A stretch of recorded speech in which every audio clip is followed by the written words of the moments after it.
நேயர்களே, பீகார் மாநிலத்தில் இன்றைக்கு 30, 31 இன்னும் 5 நாளில் தேர்தல் நடப்போகுது. இந்த தேர்தலில் பாரதிய ஜனதா என்டிஏ கூட்டணி, பிஜேபி நிதிஷ், ராகுல் மற்றும் தேஜஸ்வினுடைய இந்தியா கூட்டணி, இப்போ இந்த 2 கட்சிகள்கிட்ட கடுமையான போட்டி இருக்கிறது. அதில் இந்தியா கூட்டணிக்கு ஆதரவு சற்று அதிகரித்திருப்பதாக ஒரு கருத்து கணிப்பில் முக்கியமாக தெரிவிக்கப்பட்டிருக்கிறது. ஆனால் இதில் இந்த எலெக்ஷனில் பிரசாந்த் கிஷோருடைய நிலைமை எதிர்பார்த்த அளவு இல்லை. அவருக்கு மிகவும் பின்னடைவு அப்படிங்கிறதும் நாம் பார்க்கக்கூடியதாக இருக்கிறது.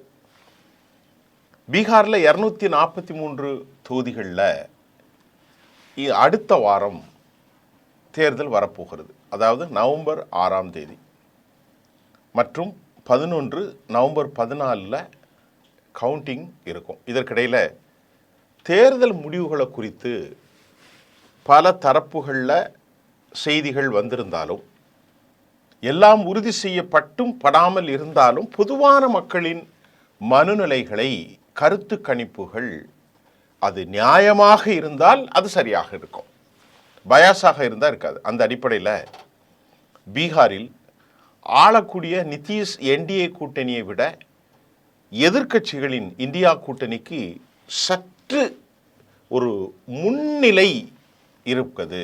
மைரிலைவ் என்று சொல்கிறோம் இல்லையா, அது மாதிரி புதிய சர்வே கூறுகிறது.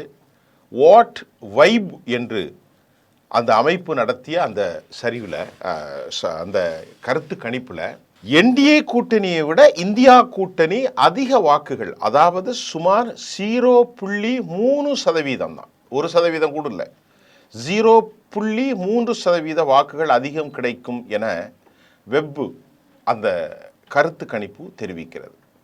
வாட் வைப் நடத்தியிருக்கக்கூடிய அந்த கருத்து கணிப்பில் தேஜஸ்வி யாதவ் ராகுல் காந்தி கூட்டணி நரேந்திர மோடி தேஜஸ்வியை விட 0.3 விழுக்காடு அதிகம் கிடைக்கும். அதில் கூட பல தொகுதிகள் கிடைச்சிடும். ரொம்ப முக்கியமான 1% ரொம்ப பெருசு.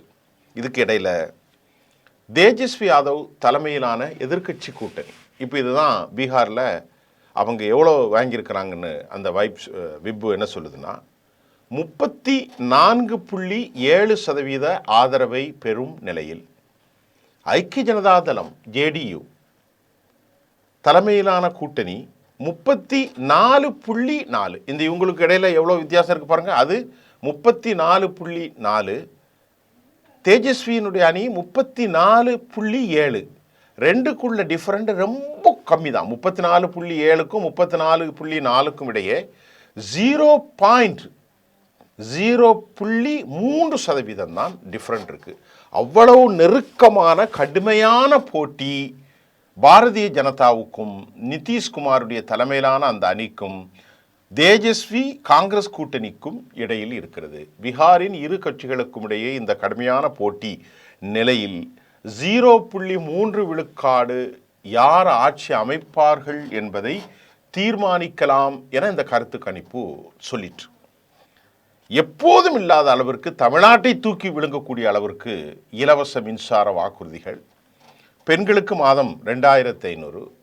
இது தமிழகத்தை திமுக எல்லாம் தூக்கி வீசக்கூடிய ஒரு வாக்குறுதி. வீட்டுக்கு ஒருத்தருக்கு வேலை, இதெல்லாம் நினைத்து பார்க்க முடியாது. 3 லட்சம் பொருளாதாரத்தை கொண்ட அந்த நாடுகளில் இவ்வளவு பெறும் 10,000 ரூபாய் நிதிஷ்குமார். கடந்த 2020ஆம் ஆண்டு தேர்தலில் என்டிஏ கூட்டணி 37.26% வாக்குகளை பெற்றிருந்தது.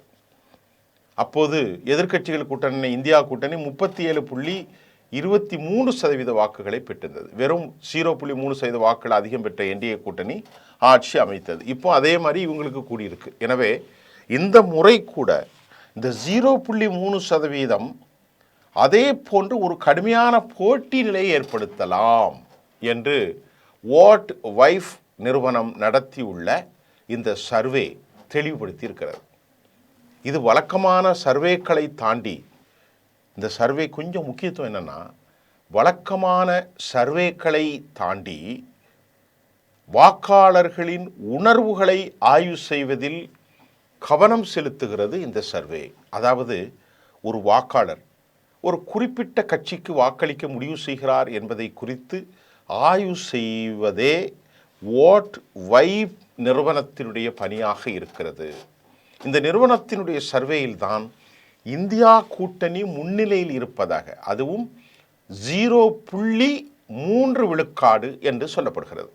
இப்போ இந்த வாட் வைப்பில் இந்தியா கூட்டணிக்கு ஆதரவாக 34.7% பேர் கருத்து தெரிவித்திருக்கிறார்கள். பாரதிய ஜனதா ஜேடியு நிதிஷ் தலைமையிலான கூட்டணிக்கு 34.4% பேர் ஆதரவளித்திருக்கிறார்கள்.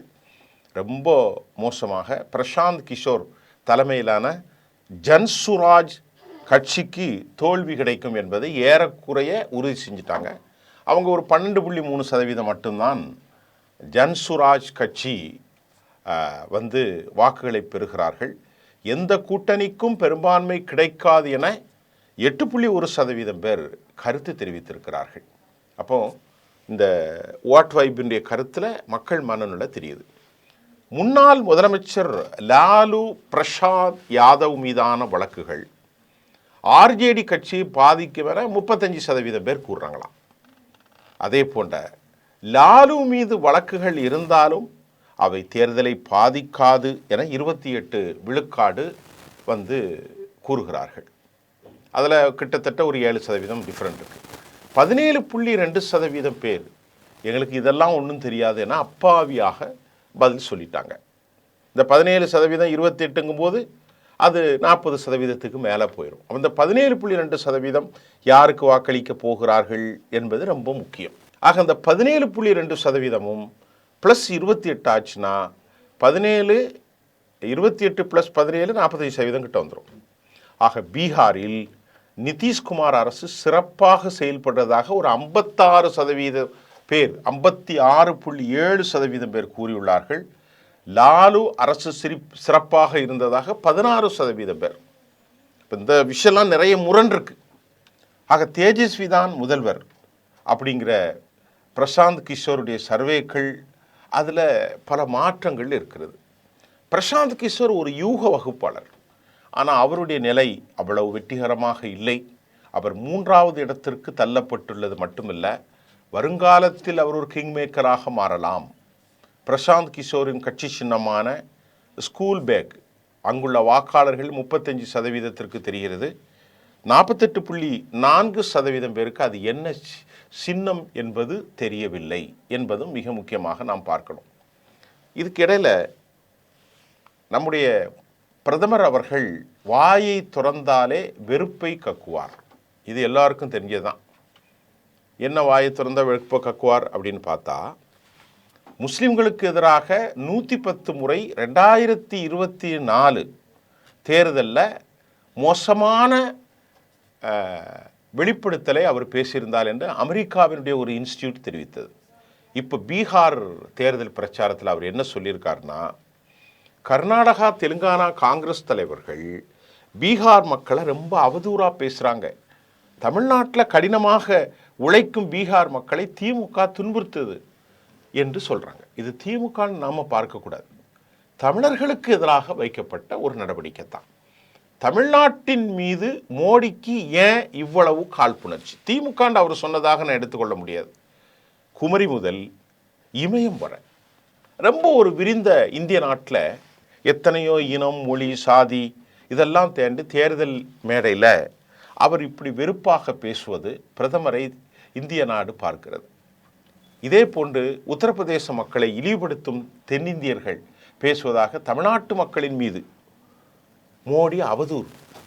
அமெரிக்க ஒடிசாவில் போய் கடந்த தேர்தலில் பட்நாய்க்கு எதிராக நிற்கிற போது பூரி ஜெகநாதர் ஆலயத்தின் பொக்கிஷ அறையின் சாவிகள் மதுரை மேலூரில் இருக்குது, தமிழ்நாட்டில் இருக்குது அப்படின்னு அமித்ஷா பேசினார். தமிழர்களை திருடர்களாக சித்தரித்தது தான் பிரதமர் மோடி.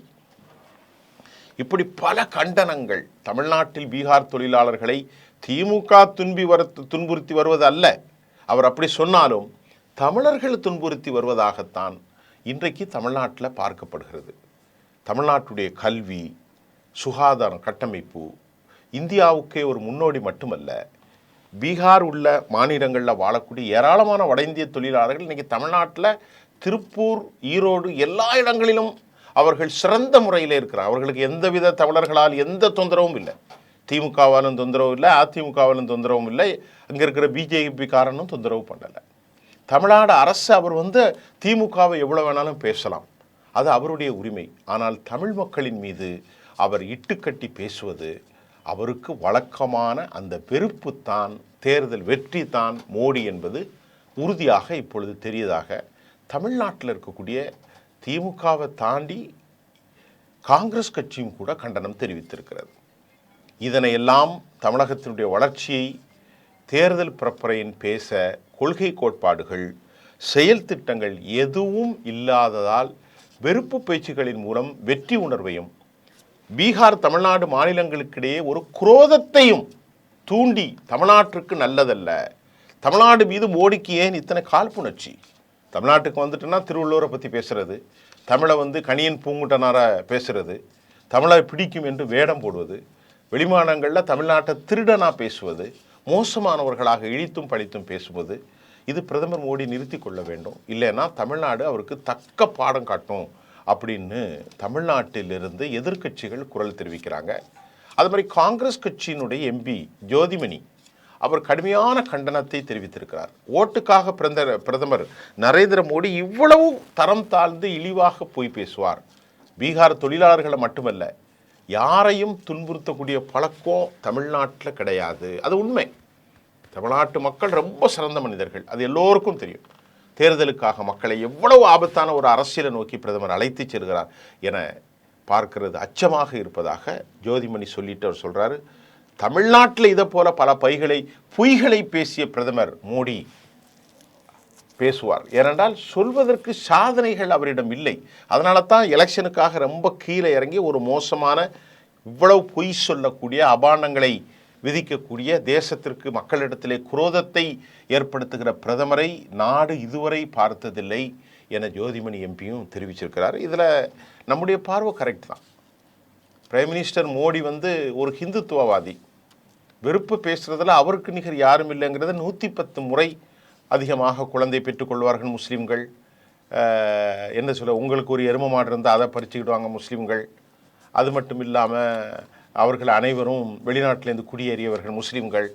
இப்படியெல்லாம் ரொம்ப கேவலமாக பேசினார். 2024 மே மாதம் எலெக்ஷனில் ரொம்ப அசிங்கமாக பேசினார். அமெரிக்காவினுடைய தலம் 110 முறை அவர் வாமிட் எடுத்திருக்கிறார், வெறுப்பை கக்கியிருக்கிறார் என்று சொல்லியிருக்கிற நிலையில் திமுகவுக்கும் அவங்களுக்கும் போட்டினா திமுகவை பேசுகிறது விட்டு போட்டு தமிழ்நாட்டில் கொடுமை நடக்கிறது, இழிவாக பேசுகிறாம் என்று உத்தரப்பிரதேசத்திலும் ஒரிசாவில் திருடர்கள் என்று பேசுவதும், இங்கு வள்ளுவனை போன்ற ஒருவன் உண்டா என்று இவர்கள் நடிப்பதும் காலமாக தொடர்கிறது. ஆக இன்றைக்கி இந்த நிகழ்ச்சியில் பீகாரில் 0.3% தேஜஸ்வி காங்கிரஸ் இந்தியா கூட்டணி முன்னிலையில் இருக்கிறது. நன்றி.